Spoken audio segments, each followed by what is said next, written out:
of a report which has already been put together by a delegation of this House entail? What would that examination entail? And what kind of latitude does the committee have in such circumstances? For instance, does it have the latitude to reject, to amend, or otherwise vary? What does the examination really entail? That is important. Because otherwise, you shall be giving the committee a carte blanche that they may be unable to see what to do with. Thank you, Mr. Speaker. The Honorable Piondai.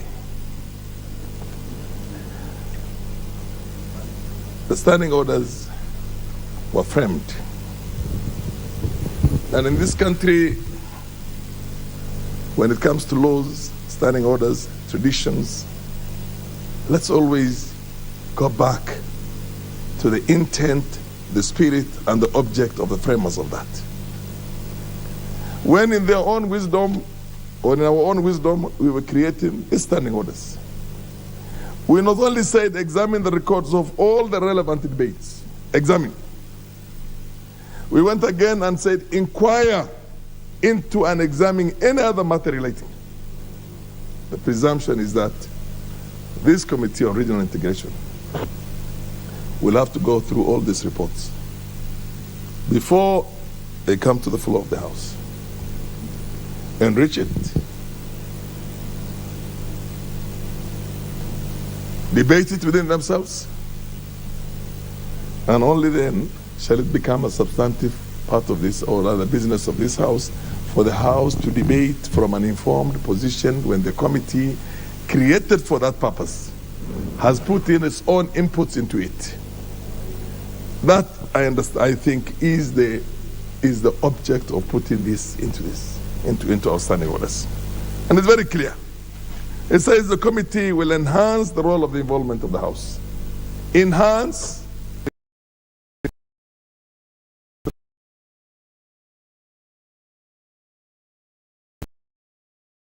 pretty much with what Millie has said. In the intensification and the development of the integration process, this committee has that among other objects. So the examination is there, the inquiry is there, the enhancement is there. This committee has been given that role to look into these reports before they come into the floor of the House, for it to become a substantive part of this, and for them also to, in addition to it, contribute. Millie Odhiambo says that during her time, that actually the committee used to move this. I stand to be guided on that, because when I was here last time, which is 10 years ago, this was not the standing orders that we're using. We're using different standing orders. But it's my opinion in this case, both from a legal standpoint, from a practice also, that the committee is not supposed to do all the examinations, the inquiry, and the enhancement of the rest of it, of the report, just for nothing, for the heck of it. That committee must play its role in this House. And I direct, order, honorable members, order. I direct that this report be taken to the committee on regional integration, and this substantive, this motion, this business again, to be brought back. All that we're going to do is we're going to propose the question. The report does not become a substantive business of the House before it's proposed by the chair. Only then is when it's going to become a substantive business of the House. And once it's proposed, then of course everybody can weigh in. I thought we were putting this to rest, but Rosa Buyo, I'll give you the last question. The last, what do you call, point of order. Thank you, Mr. Speaker. Mr. Speaker, I just want to support your ruling, because two wrongs do not make a right. And standing orders were made for Parliament and by Parliament to ensure that our proceedings are in line with what we want to do.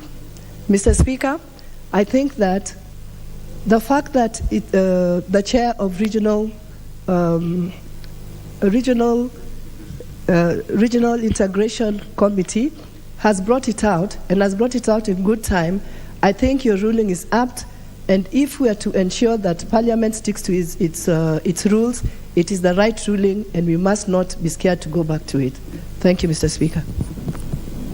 Order. Honorable members, the chair had said next order. So there was a little bit of a leeway that was given because of the fact that the matter. Wakili Muriu, what exactly is your point of order? I hope it's not on what the chair has already ruled on. Mr. Speaker, sir.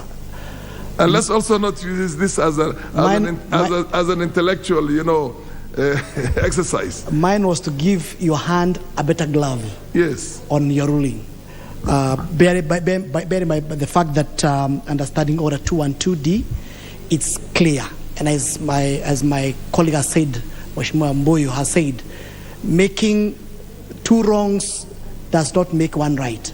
And therefore, this is a house of rules, is a house of procedure, and I think the writers and the drafters of the standing orders are very clear that for a matter to become substantive before this house, the chair of that committee must own it and bring before this committee. So at least again, there is a wider consensus, a wider understanding of those matters. So, Mr. Speaker, sir, I just want to give you a glove on your hand, on your ruling, what you have said, and support it. Thank you so much. Yes, that was actually raised mentioned by the Honorable Emilia Odhiambo, the MP for Suba, and I think that is an area which I totally agree with you. Order, honorable members. I think we've disposed of that business.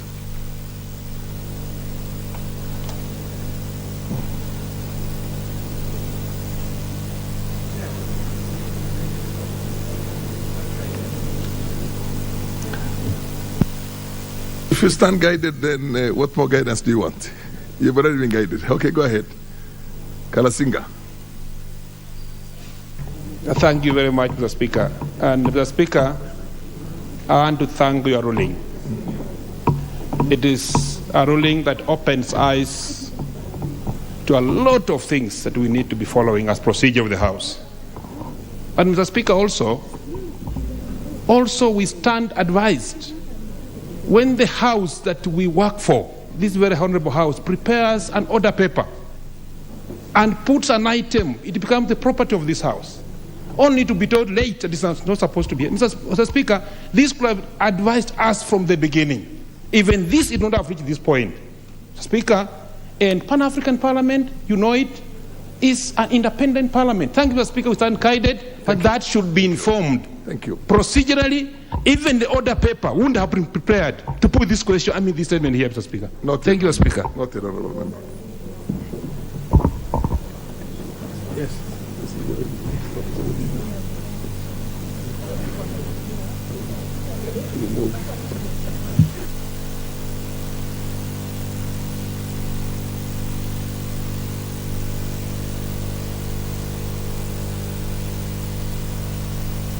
Honorable members, as the communication from the chair by none other than this one is already done, but then by none other than the speaker, was that on the conclusion, or rather the moment we conclude this debate, which we have concluded already, concluded in the sense that we have deferred it until such time that it conforms with our rules, that we are going to go straight to a motion of adjournment by the Member of Parliament for Mosop.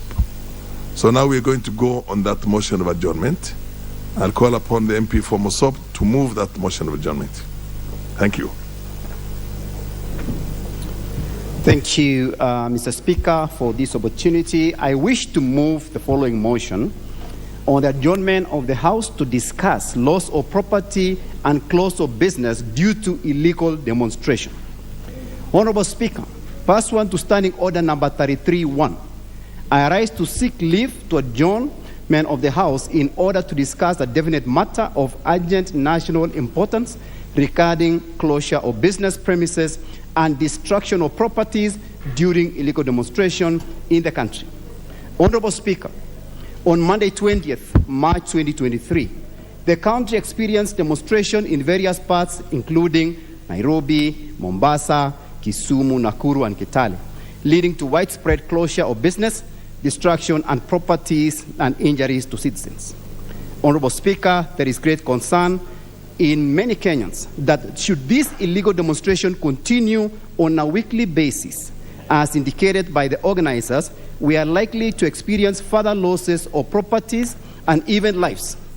The net effect of such closure of business and properties will have a negative effect on the already struggling economy, which the agitators are seeking to improve. In addition, Mr. Speaker, the kind of lawlessness being experienced in urban centers will lead to shifting of investors' interest in our country. The Constitution provides that for every right or freedom guaranteed, there is a corresponding obligation and responsibility. No one should engage in threats, lawlessness, violence, destruction of property, and obstruction of activities by others, or in any other verifying infringe in their rights and freedoms. And as such, Honorable Speaker, I want to make it very clear, because on August the 9th of 2022, this country, Mr. Speaker, had an election. And we had a president who was confirmed as the president of this republic. Mr. Speaker, the loser of the election decided to move to the Supreme Court, and in the Supreme Court it was affirmed that the winner for sure was the winner of the election. And as such, Mr. Speaker, the issue of calling for demonstration and this illegal demonstration throughout the country is causing a lot of anxiety, is causing a lot of destruction of properties unnecessarily, Mr. Speaker.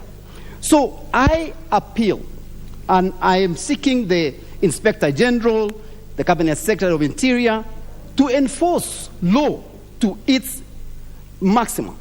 Because this weekend, or the last 2 days, this weekend, Mr. Speaker, on the 20th, that was on Monday, properties in Kisumu was burned, looting took place, we ended up losing millions of shillings in the process, and it wasn't necessary for us to go through that route.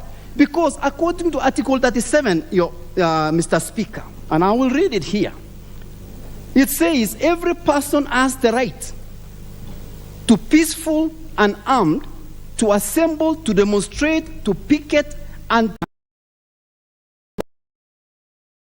was infringed. Because it was not peaceful, there was loss of property, some lives were lost, and as such, with the loss of such, then it was illegal. And as such, the party and the leadership that led the demonstration should be made liable to pay the damages, Mr. Speaker.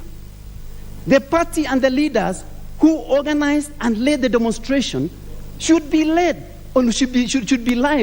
to take care of it. We lost about 2 billion shillings here in Nairobi because so many businesses were closed. Many people didn't go to their jobs. Mama mboga, boda boda, they stayed in their homes. So they lost so much revenue. And as such, this demonstration, Mr. Speaker, has been going on every year when someone loses an election. Point of order, the MP for...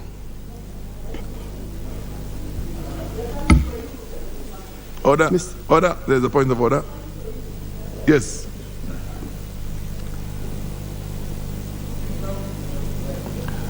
Can you give the mic to the Member of Parliament for... Honorable Chair, I know we shall substantively discuss this at the right time, the issue that has been advanced by my colleague here, but he talks about a particular amount of 2 billion shillings. Can he substantiate by providing data as to who carried out the valuation and arrived at 2 billion shillings as the amount that was lost on Monday, Honorable Speaker? I thank you. Continue. Thank you, Mr. Speaker. And as I said, the damages that the country incurred due to illegal demonstration in various parts of this country is in excess. If we were to call all the retailers who closed their businesses for fear of looting, because there were businesses that were looted and they lost millions. But we are talking of about a country-wide where we lost a lot of money. In excess, if we were able to just, it would be more. But my appeal and my request is that the individuals who organized, the individuals who led, which is in this case the leaders of Azimio Party, should be held responsible to pay for the damages. Because if this continues on a weekly basis, Mr. Speaker, it will bring this country to a standstill. And as such, as responsible leaders, then measures has to be put in place to make sure that nobody wakes up one morning just because they lost an election and say, I'm going to go to demonstration. Because if we did an election and for sure we had a winner, democracy may not be the best system, but it is the best that we have. If you compare it to socialism, tyrannism, and many other systems, democracy is the best. And it says, once we've declared a winner, then the rest of the losers have to accept, and we move until the next election. But it has become a pattern that when someone loses an election, the next thing it does is to call a demonstration so that they can either have a portion of the government. So the only option is to have them pay or compensate the losers or the people who are losing their property, their businesses, and even lives. Because what is the government doing? The IG, Inspector General, has been given responsibility to make sure and enforce that there is peace in the country. So that if there is such demonstration that is illegal and also not peaceful, they should be able to enforce law, arrest those people who exactly are doing the demonstration, who are causing mayhem, because if it was peaceful, we could not have lost life. If it was peaceful, they would not be looting. If it was peaceful, people would not be closing their businesses. So I urge the CS of Interior, I urge the PS, the IG to continue to make sure the rest of the Kenyans will continue to enjoy their rights to live in this country and do business in this country. Mr. Speaker, this week there were some investors who were present in the country. When this chaos started and demonstrations started, they decided to get their tickets and go back. And they decided Kenya may not be the best place to invest. And as such, Mr. Speaker, if we continue to lose tourists, if we continue to lose investors, when is this economy going to recover? Why do we allow one individual or a few individuals to continue to cause instability, to continue to cause loss of revenue? And we know the claims that they are saying that we want the servers to be open. The servers are there. You go to the website of IEBC, you'll be able to see. The results that was declared at the polling station are the forms that you will need. There is nothing like a server to be open. So, Mr. Speaker, I wish to continue to urge the government that is in place to instill and make sure the peace is prevailing in this nation. We cannot agree every week we are closing businesses. Every week we are not able to do anything in Nairobi, in Eldoret, in Kisumu, just because somebody has declared it is a public holiday. So let's go and demonstrate. As such, I am just requesting that we continue to discuss as we discuss this particular motion, but in real facts, we want the Inspector General, the police all over the country. And I want to commend the police, regardless of all the pressure that they were putting, all the demolition.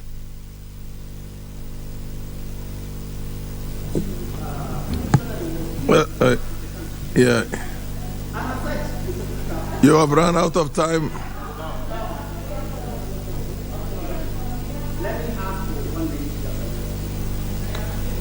Fair enough.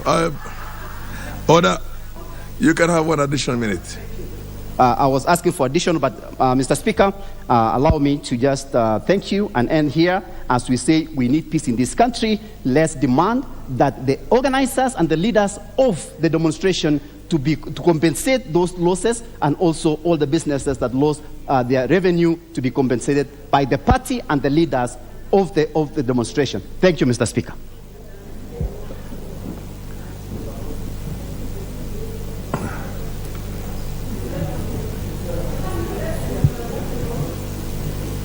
The Honorable, each one of you I think will have 5 minutes.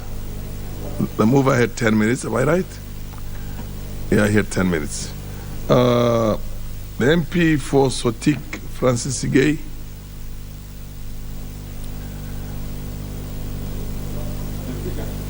Ordinarily, I don't know how the system has changed it, but you would want to seek somebody to second you. Yes. You did not seek. Speaker, I was requesting QA. There's no second in this under this sun. Okay, fair enough. Opio Wandai, leader of minority. Down. Order. I have the mic. A lot has changed for the period I've been away, so you.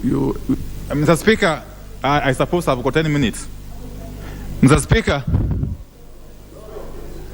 you want the speaker? See, Honorable Wandai. I'm addressing the speaker. Order. Relax. What is itching you? Order. Don't be itched.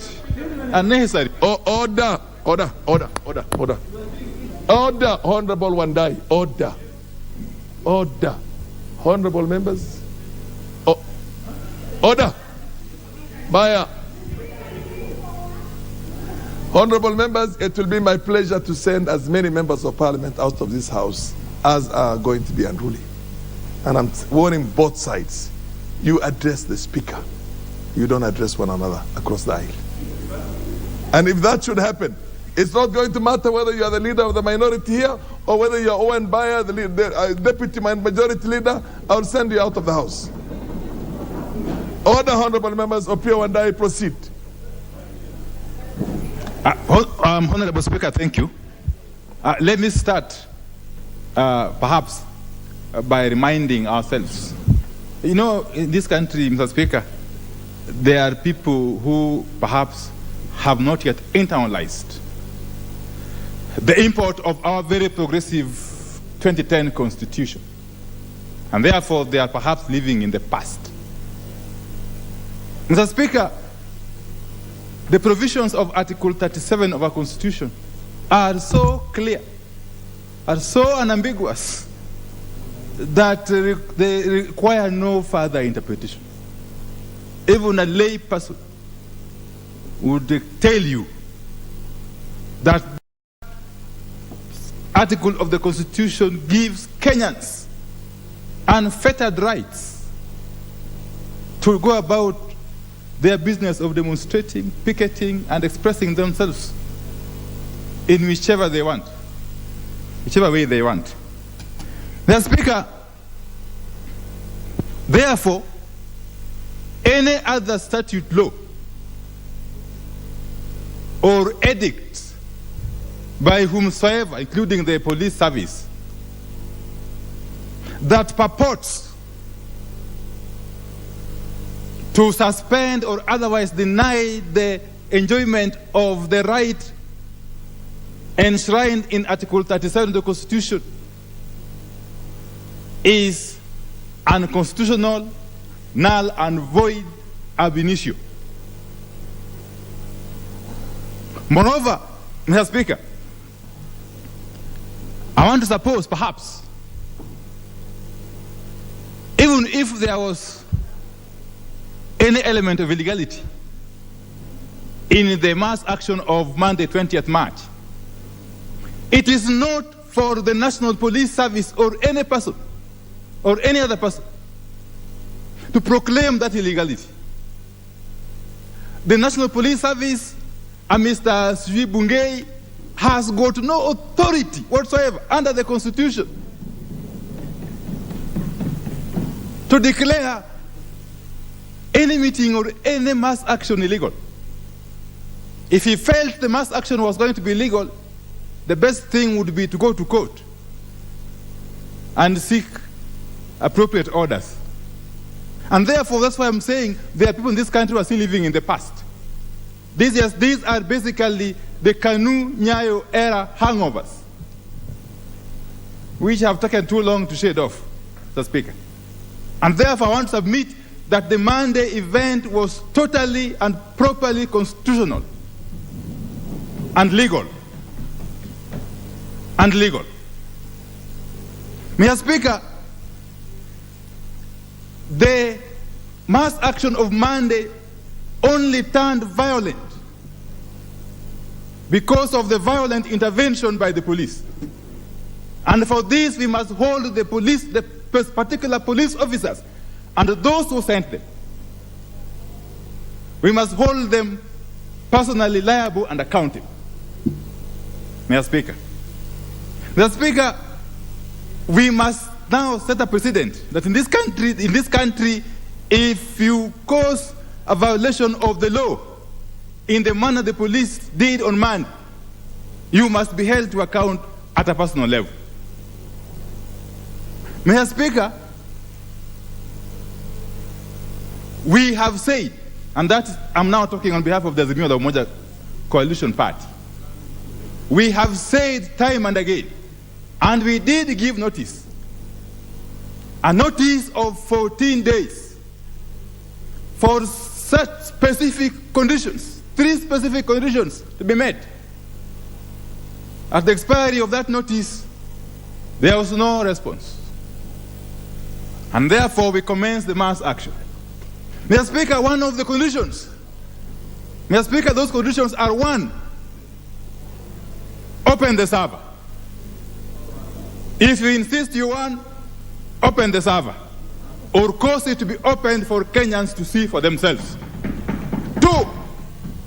2, reduce the cost of living now by introducing back the subsidies. 3, involve all stakeholders in the reconstitution of the IBC. Those were the 3 conditions. Order, honorable members. Honorable Opio Wandai.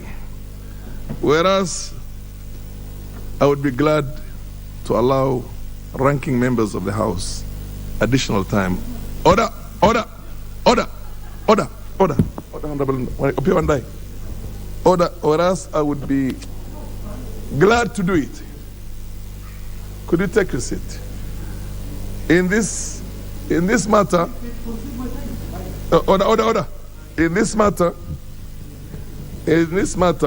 it says adjournment on definite matter of urgent national importance.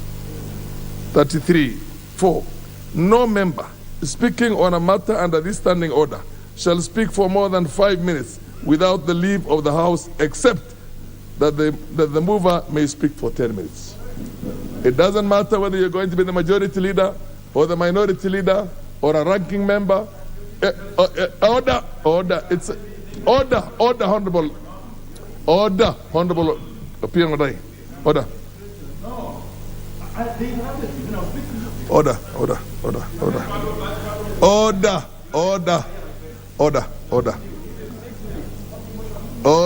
Order. Honorable members, my hands are tied because it says no member. Order.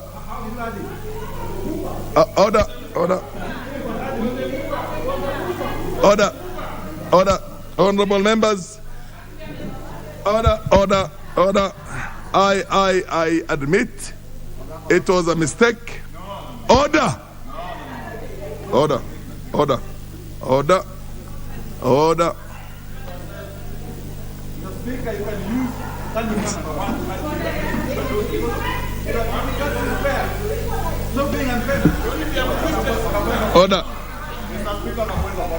What's your point of order?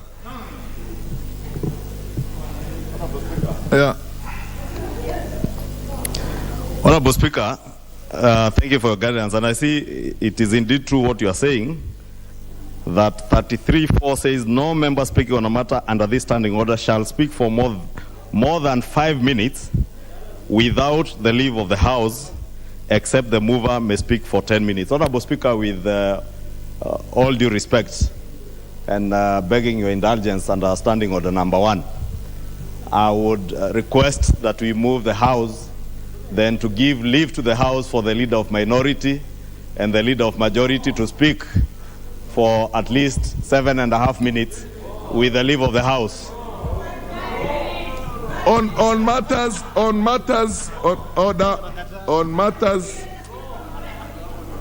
order. Honorable members, please. No. Honorable Rosabuyu. Order, Honorable Kimani Chungwa. Order. One more interruption. I promise you I will do what I've done many times before. And you will see this sounds different. One more interruption. Order. Honorable members, the chair accepts. Before my attention was drawn to the provisions of the standing order, I intended to give a leeway to members, ranking members, and members who have positions in this House. Minority member being one of them, minority leader being one of them, majority leader, and all of you. But right now, the clerks at the table have drawn my attention to this. Like I said from the beginning, order, Honorable Opio Wandai. Order. For God's sake, if you want to accept me to give a minute, half a minute more for any more, you will wait until doomsday for me to do that. So don't even try. And I'm telling you all, it has been drawn. It has been drawn to my attention. It was a mistake. 2 mistakes do not make a right. Order.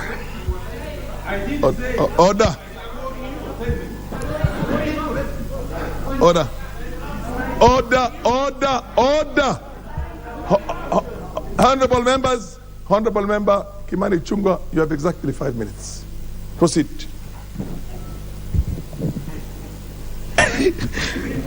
Thank you, Honorable Speaker.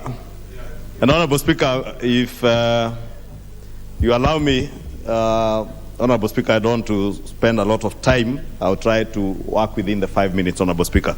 Honorable Speaker, it is indeed true that this country is suffering because of these demonstrations. And it's also true, Honorable Speaker, that the Constitution allows everybody to picket in a peaceful manner and express themselves, but without interfering with the rights of other Kenyans to also conduct their businesses as they should. Honorable Speaker, I hear what the leader of minority has said and what their leaders are saying, that you want the server to be opened. Which server do you want to be opened that was not opened and you did not demand to be opened at the Supreme Court? You want us to reconstitute IEBC involving all stakeholders. What other stakeholders other than those that are stipulated in the Act of Parliament that was crafted, authored, and approved by this House under the leadership of the handshake regime led by none other than Uhuru Kenyatta and Raila Odinga, who today are the sponsors and the puppets being utilized to destroy our economy. Honorable Speaker. Order. What's your point of order? Within the 5 minutes, Honorable Speaker. What's the point of order? Honorable Speaker, I did not come here to listen to lies by the majority leader. It is true that the act was amended. What is not in order? The act was amended by the same regime that is now claiming that we cannot be party to what was going on. Proceed. So in January, that amendment was made. So let him talk on the repealed act by themselves, Honorable Speaker. Proceed, Honorable Kimani Chungwa. Honorable Speaker, I hope you replenish that 1 minute wasted on unnecessary things. Because the member for Nyando sat in this House in the 12th Parliament when the IEBC Act that we are talking about to establish a panel was passed in this House. And it is true, it was authored under the handshake regime by none other than Uhuru Kenyatta, the sponsor of Raila Odinga today in the demonstrations. Honorable Speaker, it is also true and a fact of life that in the 13th Parliament, we amended that act in line with the court judgment. And it is so shaming and embarrassing that I saw the Honorable Raila Odinga lying to Kenyans that the members of parliament in his coalition were never involved in this particular amendment. We were all here. It is unanswered. You contributed to the debate. When the act went to the Senate, there are even Azimio members who purported to move amendments to remove the 2 commissioners who were being given to the Interreligious Council, to give them to political parties, as happened under the IPPG setup. But, Honorable Speaker, I am saying it is preposterous for the Azimio team, led by their sponsor and the puppet, Honorable Speaker, to be taking this country through what I have described as urban banditry and economic terrorism on the pretext of demonstrations for things that are outside extra-constitutional, things that are outside our statutes, things that are outside our own constitution. How do you expect the country to reverse what has already been done through a constitutional process and a legal process that you participated in? How do you expect the president now to act ultra via the constitution? You expect the president to now reverse the constitution of the IBC panel outside of the constitution and out of the established law? Honorable Speaker, we must be a nation governed by laws. And I know the leader of the opposition, the Honorable Raila Odinga, with all due respect to him, pretends to be a Democrat, but he is nothing short of an economic terrorist and an urban bandit, terrorizing Kenyans, Mr. Speaker. And we want to tell him this behavior shall come to an end. Order. It has been there before, Honorable Speaker, and it will come to an end, Mr. Speaker. It shall come to an end. You cannot... Order. Order.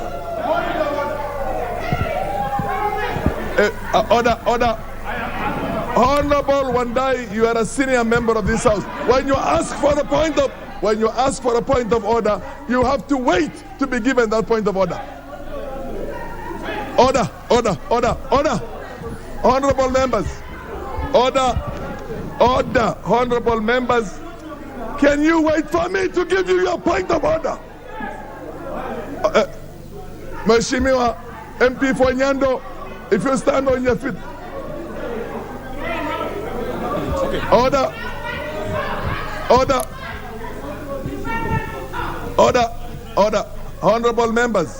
Honorable members, when you ask for a point of order, you give an opportunity to the Speaker. Order. Rosa, order. You give an opportunity for the chair to notice you and to give that a chance. Honorable Opiah Wandai, please sit down until you are given the point of order, unless you are addressing a gallery outside this House. Order. The MP Fonyando, please, you will remain out of the House for the remainder of the day. Because I am on order. You will remain out of the House for the... You will remain out of the House for the remainder of the day. Sergeant at Arms will...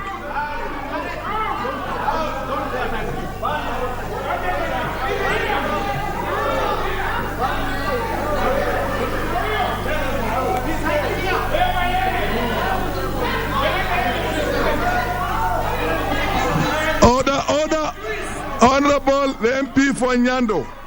Order, Sergeant at Arms. Order, Sergeant at Arms. Don't touch the Honorable Fonyando until I've given you that authority. MP Fonyando, please remain out of the House for the remainder of the day.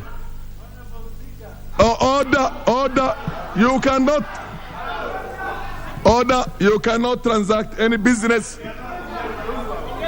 If any... Order. Can you sit down? Can you take your seat? Take your seat. MPs. I don't know what you have reduced this institution into. I am not causing the problem. Order. MP.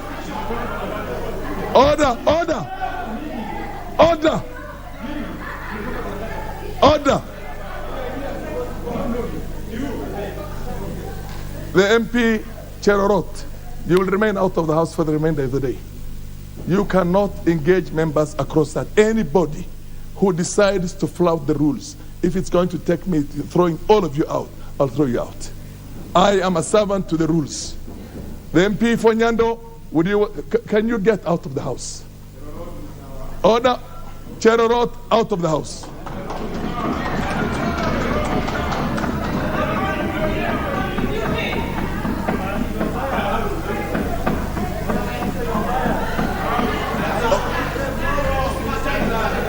Order. Order.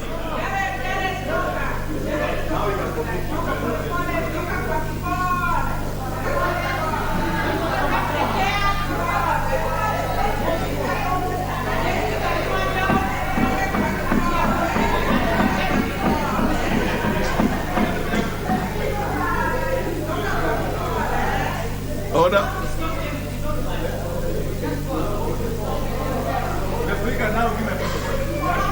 Wait to ask for a point of order. Wait to be given. Don't jump up and down the way. I was going to give you a point of order, but you keep on jumping up and down like a child.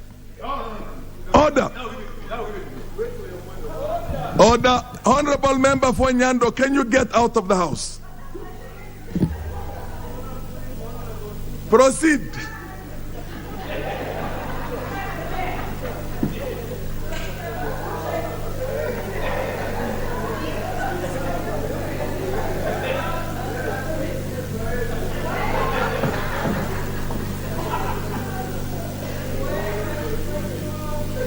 The Honorable Opia Wandai, what is your point of order? When you rise on a point of order, you wait for the Speaker to give you. Mr. Speaker, you know, this House is fast degenerating into what I would want to call very, very latently as a kangaroo institution. Mr. Speaker, we have been told many times, and there has been a tradition in this House, that you don't impute improper motive on a person who has got no capacity or opportunity to defend themselves in this House. Regardless of what personal issues... Raise the point I'm of raising order. it, Mr. Speaker. Raise What is the hurry, Mr. Speaker? Regardless of what personal issues Honorable Chungwa might be harboring against Honorable Uhuru Kenyatta and that Honorable Raila Amolo Odinga, is it in order, Mr. Speaker, that Honorable Chungwa would refer to Honorable Raila Odinga as an urban terrorist? Mr. Speaker, is that in order? Is that in order? Is that in order? Can you rule him out of order and ask him to withdraw and apologize? Yeah, thank you. Order, order, honorable members. Honorable members, I want us to treat this institution for exactly what it is. It's an August House. And each and every one of you, as many as possible, will have an opportunity to weigh in on this adjournment motion. Please, and I'm begging you as members of parliament, because this institution belongs to us all, and the country and the 50 million Kenyans are looking unto us for us to keep our dignity. When you rise on a point of order, you say point of order, you wait for the chair to notice you and to give you the opportunity. When you don't like what somebody has said, don't shout across the aisle. Just rise on a point of order. If we denigrate and destroy the dignity of this House, we are destroying our own dignities, because we are the ones who constitute the House. I want to tell members of parliament, it is a tradition of this House that you avoid as much as possible attacking people who cannot defend themselves on the floor of the House. Don't impute any improper motive, although the withdrawal itself, as much as possible, is when you impute improper motive on a fellow member of parliament. There is no an express provision in the standing orders that says because you have imputed improper motives on somebody outside the House that you have to withdraw. That is not there. So what we do, Rosa, please.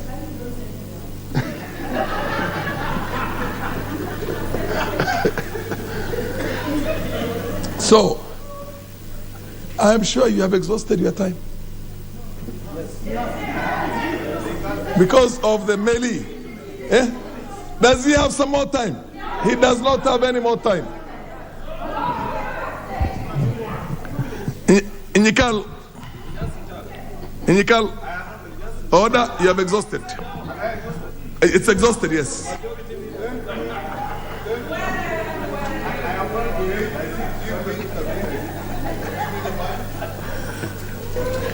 Thank you, Mr. Speaker. Mr. Speaker, noise and name calling will not serve this house. Demonstrations and picketing are in the law, in the Constitution. And when it is going on, it is the duty of the police to maintain order. What happens in a demonstration depends on two groups of people, the demonstrators and the police. And there are evidence in history, like in the Selma March in the United States in the 60s, the black people were marching very peacefully. The people who were causing the violence were the police and police dogs. They achieved what they wanted. What happened here on Monday? Mr. Speaker, I was at KICC. We were sitting at KICC. There's nothing we were doing. The police threw tear gas. What was the reason? Mr. Speaker, in the afternoon when we were going through Madare and Isli, the people were basically not, they were listening to the speeches. They didn't even throw a stone. The police started putting tear gas and water cannons. In town, the police were attacking any group of people, regardless, and actually robbing some of them. So, Mr. Speaker, what happened on Monday, the chaos that we saw, at least in Nairobi, is totally attributable to the police. We were determined to have peaceful demonstrations. So, Mr. Speaker, nothing will stop these demonstrations until the issues we are talking about are addressed. And if the police wants to cause chaos, let them cause chaos. We shall remain peaceful. Mr. Speaker, let it also be known there's a simple principle in life and in this parliament. Let the minority have their say as the majority have their way. Mr. Speaker, if we reduce this house to the mood of the house, is it a serious point of order that has something to do with the order of the house? What's the order? What's the point of order? Honorable Speaker, you know I will not rise on a frivolous point. I rise on Standing Order 87. Honorable Speaker, if you can protect me from the Honorable Rosa Buyu, I think she has listened to what the Honorable Nyikal has said. Honorable Speaker, because Standing Order 87-2 says that it shall be out of order to introduce an argument on any specific question upon which the House has taken a decision during the same session. Honorable Speaker, you know we made a decision on the IEBC Amendment Act as a House, Honorable Speaker. And listening to what Professor Nyikal is saying, amongst the issues they mention is a review of that particular act approved, enacted by this House, Honorable Speaker. Therefore, Honorable Speaker, Honorable Speaker, unless the Honorable Nyikal can then substantiate, allow me, Honorable Speaker. Order, Honorable Kimani Chunga, order. Please take your seat. Proceed, Honorable Nyikal, and finish your argument. The debate.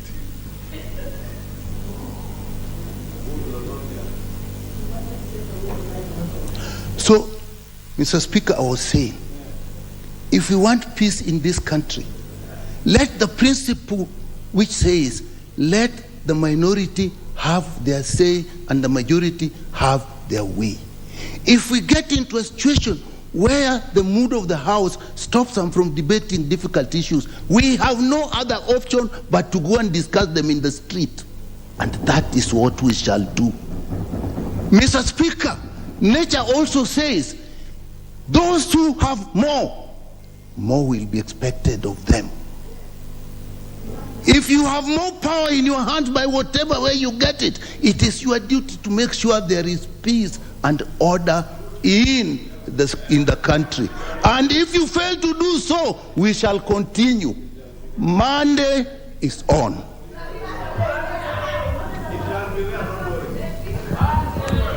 Order. Order. Order, honorable members. Honorable members, standing order number 87. 1. Neither the personal conduct of the president nor the conduct of the speaker or any judge, nor the judicial conduct of any other person performing judicial functions, nor any conduct of the head of state or government or a representative in Kenya of any friendly country, or the conduct of the holder of an office whose removal from such office dependent upon a decision of the House shall be referred to adversely except upon a specific substantive motion of which at least 3 days notice has been given. The personal conduct of the president, all this I've mentioned. 2, it shall be out of order to introduce an argument or any specific question upon which the House has taken a decision. This one is not relevant for now. It shall be out of order to use offensive or insulting language, whether in respect of the members of the House or any other person.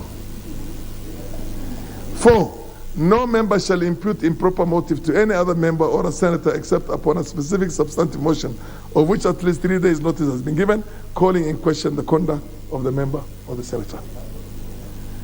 It shall be out of order for a member to criticize or call to question the proceedings in the Senate or the Speaker's rulings. No, this is irrelevant to the Senate, except as the Speaker may otherwise allow. It shall be out of order for a member to refer to an extract from print or electronic. This is also the media. What I'm basically trying to say is that, as much as possible, do not impute improper motives on anybody. You can substantively say that this and this and this is the conduct of so and so. You can talk about the official conduct of the president, but you cannot talk about the personal conduct of the president. So basically, let us just maintain ourselves within the purview of this. As standing order number 87, for a member of parliament, without a substantive motion, you cannot impute any improper motives. Honorable Anju, come here.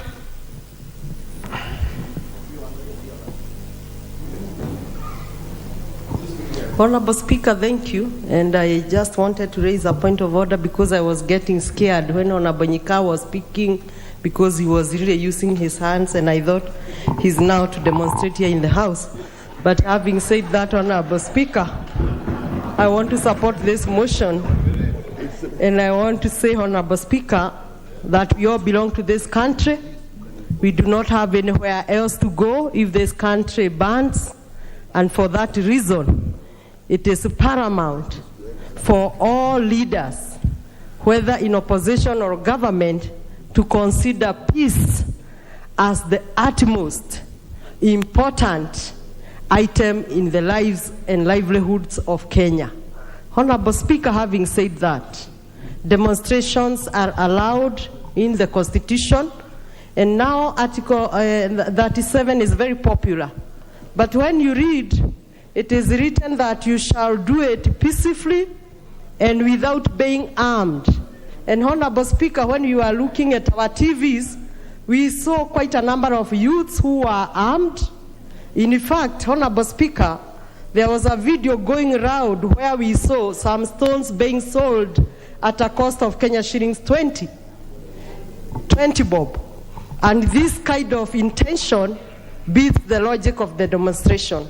So as a leader in this country, Honorable Speaker, who come from a very peaceful county, and we all know that even the rains come from Nyandarua and the Abadeas before they spread to the rest of Kenya.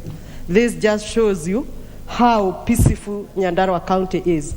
I would say that as much as demonstration would take place, let's be mindful of our fellow Kenyans. You can belong to this association, I can belong to this association, but the end of it all, we are all Kenyans. And Honorable Speaker, we are aware of countries like Somalia. We have been dispatching our army to DRC Congo, which is recently admitted to the EAC. We are aware of a country like South Sudan. These countries, lost their status out of the beginning of such small situations where the demonstration maybe grew to other unexpected situations. So I would plead as a woman that we need peace in this country. We can put our issues and they can be heard without harming others. Honorable Speaker, coming the next week, we are informed that the demos will continue twice a week. Just like the medicine was 1 times 1, now it will be times 2. How healthy will it be? I do not believe that we must demonstrate in a manner where we fight chaos. Even people can go to Uhuru Park and sit if the area can be occupied by 1 million people, and the statement will be made. But this issue of these crashes, though I saw the police try to contain themselves to the maximum level of patience that they could have done, this message can still be passed otherwise. And I believe if we consider Kenya as our only home, we have nowhere else to go, and this is our motherland, regardless of whichever part of the government or opposition we come from, we shall advocate for peace. Demonstrations can be done, and they be done soundly. I want to say that I support the member with this motion, and I want to ask my colleagues, very good colleagues, and I see them, my very good friends, Honorable Kaluma here, Honorable Miri, Honorable Rosa, and every other. Let's consider Kenya as our motherland, and particularly us as women, let's consider that when we harm the peace of those others, we are also going extra against the wishes of every Kenyan. Thank you, Honorable Speaker. The Honorable Makali Mulu.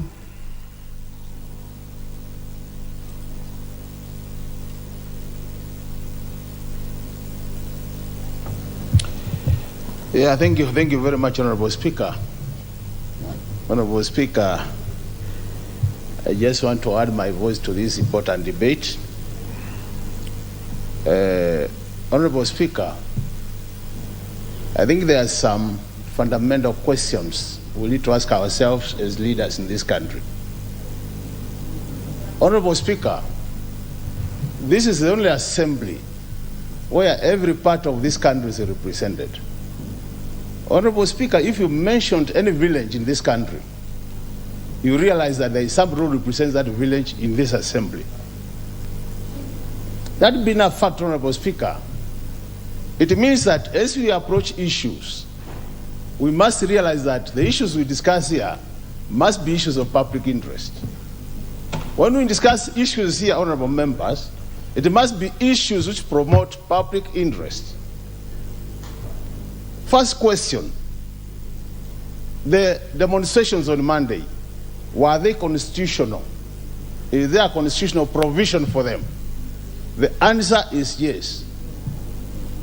Has there been in the past such demonstrations organized by the Azimio side? I normally call them processions, the earlier ones. There have been so many, above 20 honorable members. Have they been peaceful? The answer is yes. Why have they been peaceful?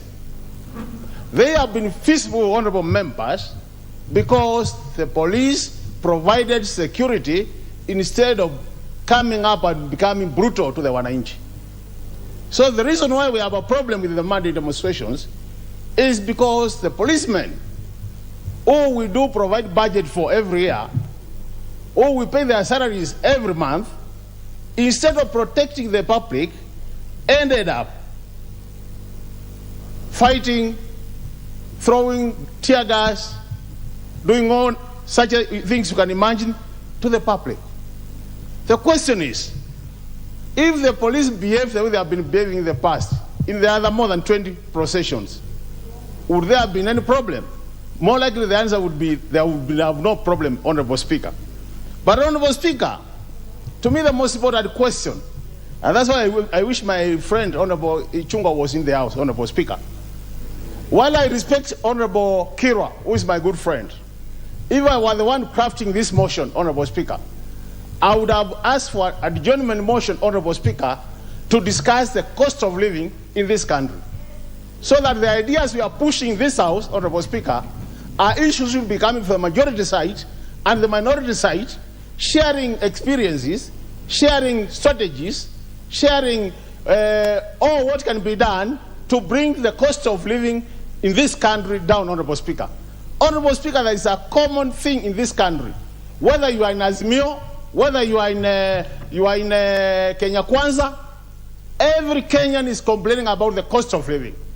How I wish we are spending these 2 hours to discuss what strategy we can use to make sure that the cost of living for the Kenyans is brought down, Honorable Speaker.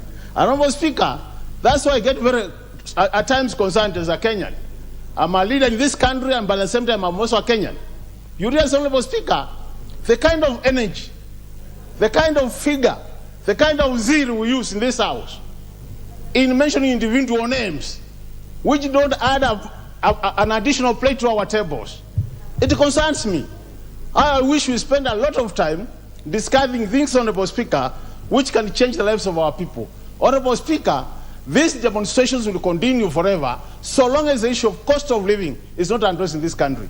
So if we want a solution, Honorable Speaker, let the majority leader and the minority leader lead their troops to discuss the cost of living in this country and see how we can bring it down. It could be a budgetary provision, it could be another way, but at the end of the day, it must be brought down, Honorable Speaker. Honorable Speaker, thank you very much for the time you've given me. Oembaya, followed by the Honorable Bensouda.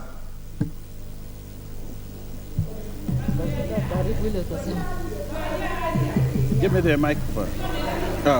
Order, Mili, you'll have your moment. Thank you very much. Thank you very much. Protect my minutes. Proceed, Oembaya, proceed. Honorable Speaker, I would like to state this, that as we read Article 37, we should never read it selectively. Because Article 37 is very clear. It says every person has the right, peaceably and unarmed, peaceably and unarmed, to picket, demonstrate.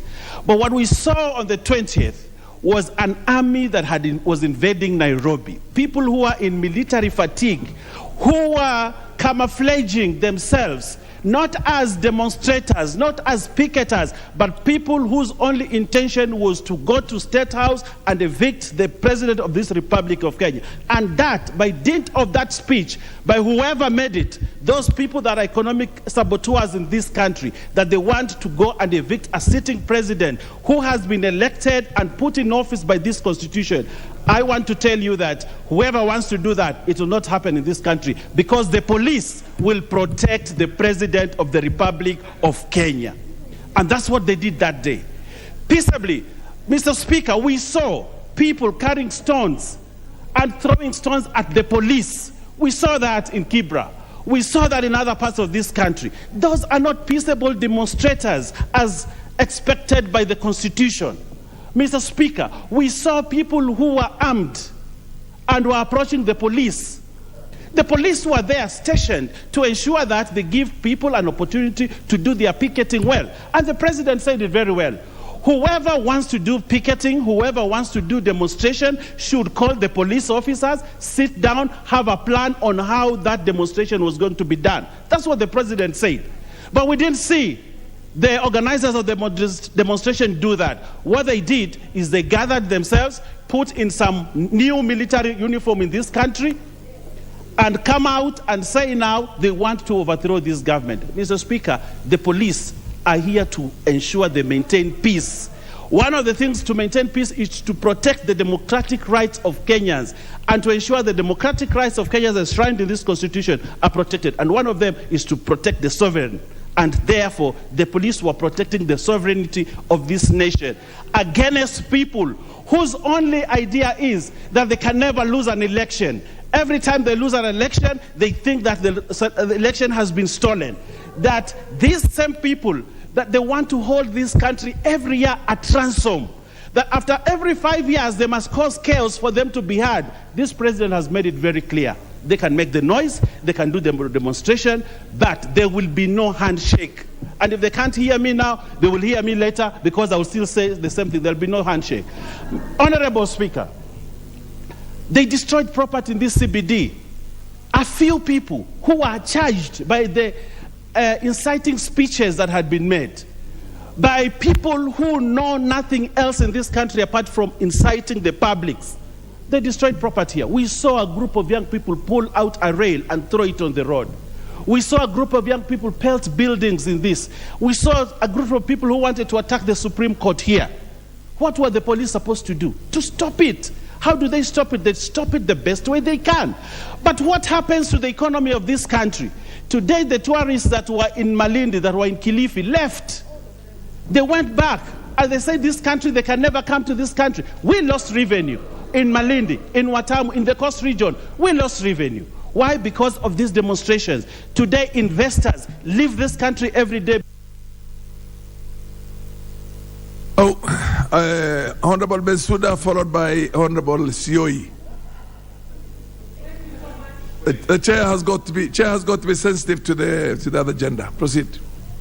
Thank you so much, Mr. Speaker, sir, for giving me this opportunity to talk. I can see you are now relaxed when Bensuda is on the throne. I'm very glad, and as a teacher, I thought that I would get the motion before it was brought here, so that I restructure it to suit the debate in line with the current status of the situation of this country. Yes. When we are talking about we should stop demonstrations, they are not demonstrations. It is expression of the status of this nation. I want to advise and I want to make my contribution in regard to the Monday 20th peaceful march in exercising the opinion in mind, in action, and what Kenyans are undergoing. Yeah. I want to state, as the woman representative of Homa Bay County, this nation is hungry, and there is no question about it. Yes. My second contribution, we were gladly advised by the Vice President that business will run as usual. Who stopped the business? Yeah. Who told the people to close the business? Nobody advised anybody to close the banks, to shut down the hospitals, to shut down anywhere. Nobody did that statement. Why did Kenyans choose to close? Number 3, nobody said that all Kenyans in the 47 countries are going to march to State House. I have heard members contribute that people dressed up in a state that they were going to take over from State House. Myself, I was in white. And I wanted to march peacefully because I represent the youths. I represent the hungry women. I represent the PWDs.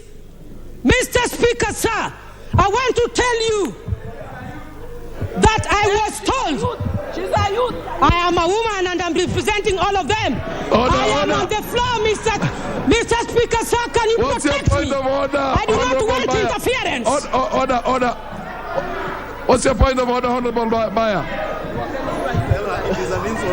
Excuse me. Honorable Bensuda, a moment. Point of order. Yes. Mr. Speaker, yes. While I consider it as an insult to the youth of this country, yes, the age that is put in the website for Honorable Bensuda is about 35 years. Order. We would like Order, Honorable Bayer, order.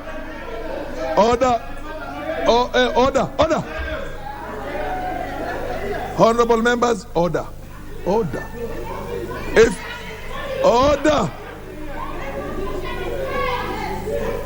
Proceed, Honorable Bensuda, proceed.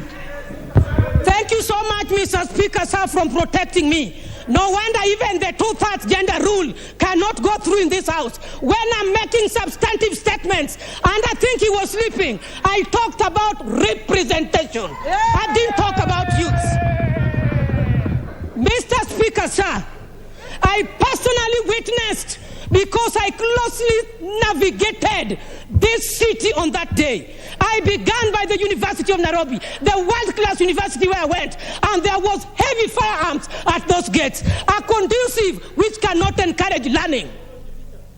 I want to say that when I moved around Kibra and all Langata areas, it was armed policemen and tear gassing. Is that what we call security? Is that what we call peaceful demonstration? I want to tell you, Mr. Speaker, sir, we miss concepts, and this country must be brought to order. We want leaders to be fair to the nation. We want leaders to be honest to the situation. When I walked into Parliament, personally, I've taken fruits. There is somebody who had not taken fruits even for a whole year. Personally, there is a cafeteria there. I have eaten. The people who are demonstrating outside did not see even any form of food on their table. We do not take serious matters into jokes. It is a high time we must raise up and work as leaders of this country. Thank you, Mr. Speaker, sir. Order. I think the time is up. The time is up. Order.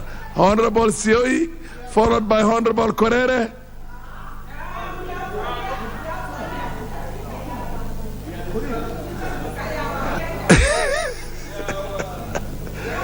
The Speaker has to look at a number of divides, diversity, regional, party, female, male. Order. Proceed. Thank you, Mr. Speaker, for giving me a chance to support this motion by Abraham Kirwa. And I've heard it clearly that my fellow MPs are complaining of the cost of living. Mr. Speaker, we don't expect a price of unga to be 70 shillings while we bought fertilizer at 7,000 shillings.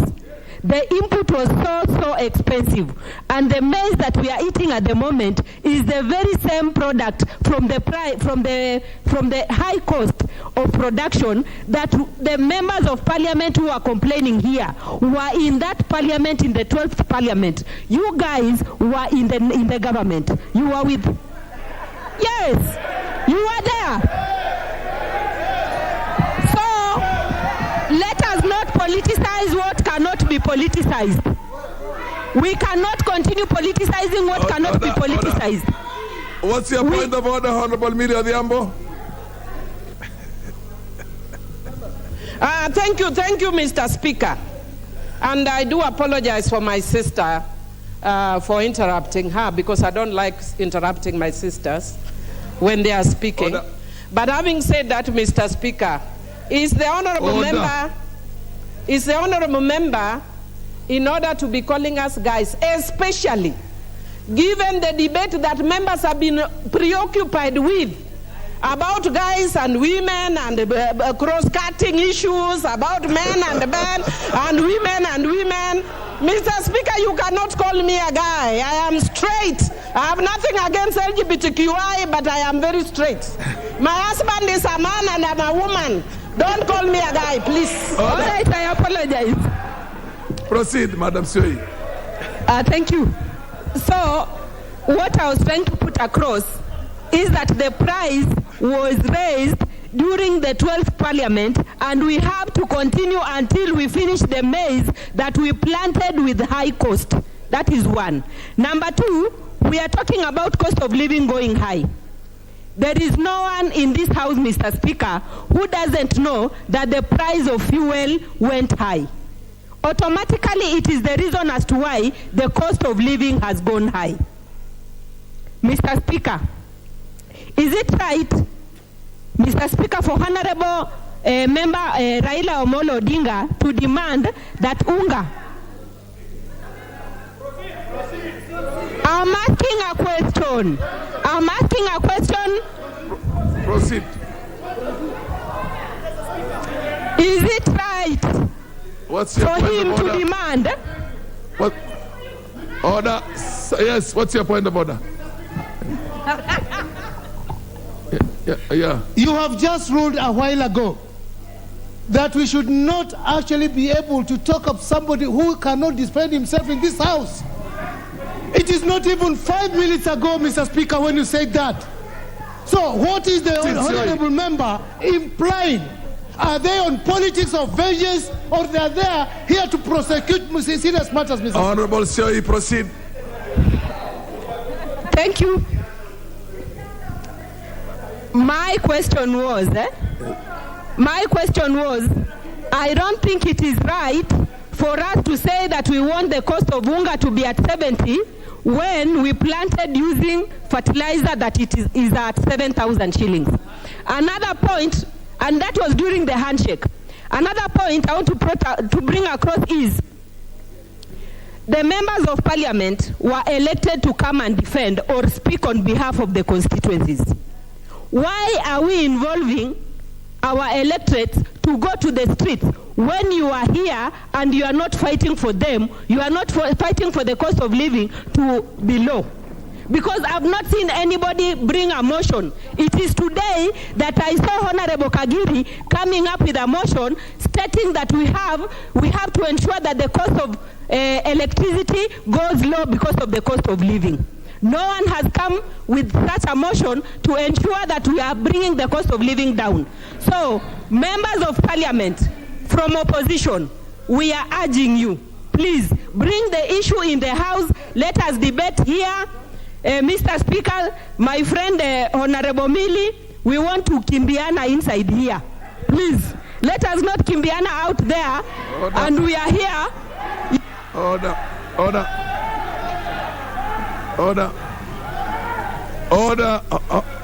Honorable Correre, Sarah Correre, followed by Honorable Murugara. Thank you, Speaker. Thank you, Speaker. Speaker, I also want to add my voice to this. And Speaker, you know, I don't know whether there is security that matters to some regions and security does not matter to some regions. Because I seriously, when people are saying Nairobi is under attack, yes, we want the properties and the people of Nairobi to be safe. But Honorable Speaker, I was watching from the comfort of my sitting room the demonstrations. And picketing by constitution is given.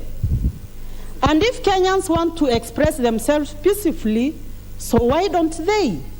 And Mr. Speaker, the prowess at which the police were attacking those demonstrators, I sat down and I thought, why can the same police tackle the insecurity in northern Kenya in the same prowess?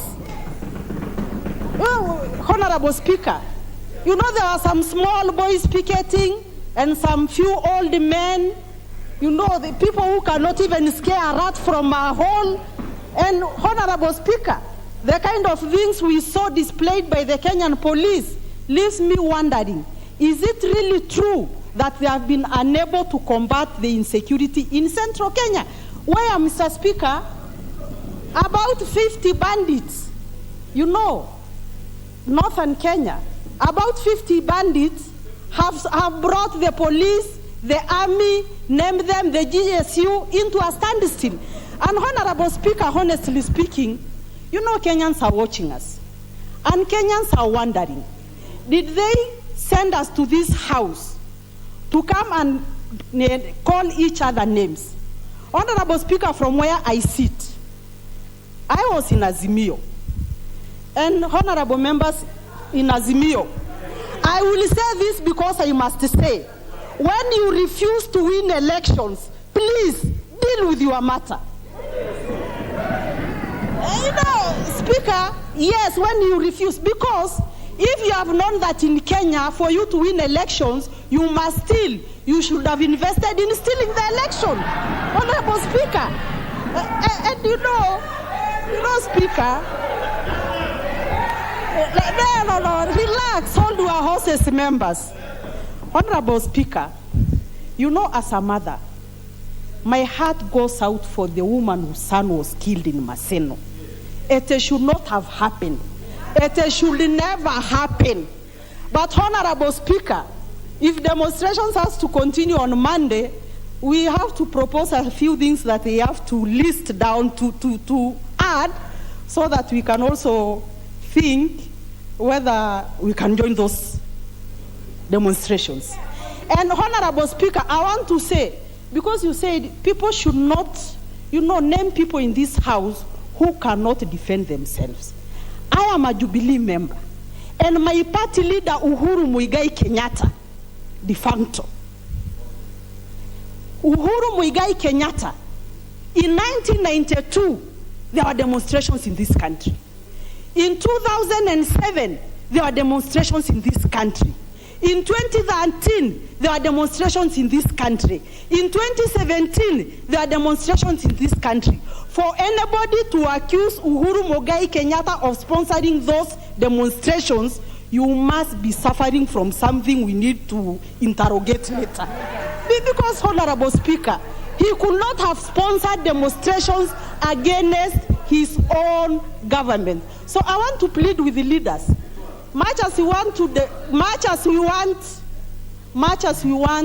play to the gallery, much as you want to address I don't know who, much as you want to support the government, please don't also become a praise and worship choir just to say things so that some people will hear you've said things. And Mheshimiwa Speaker, what's your point of order, Honorable Ichung'wah Kimani? Honorable Speaker.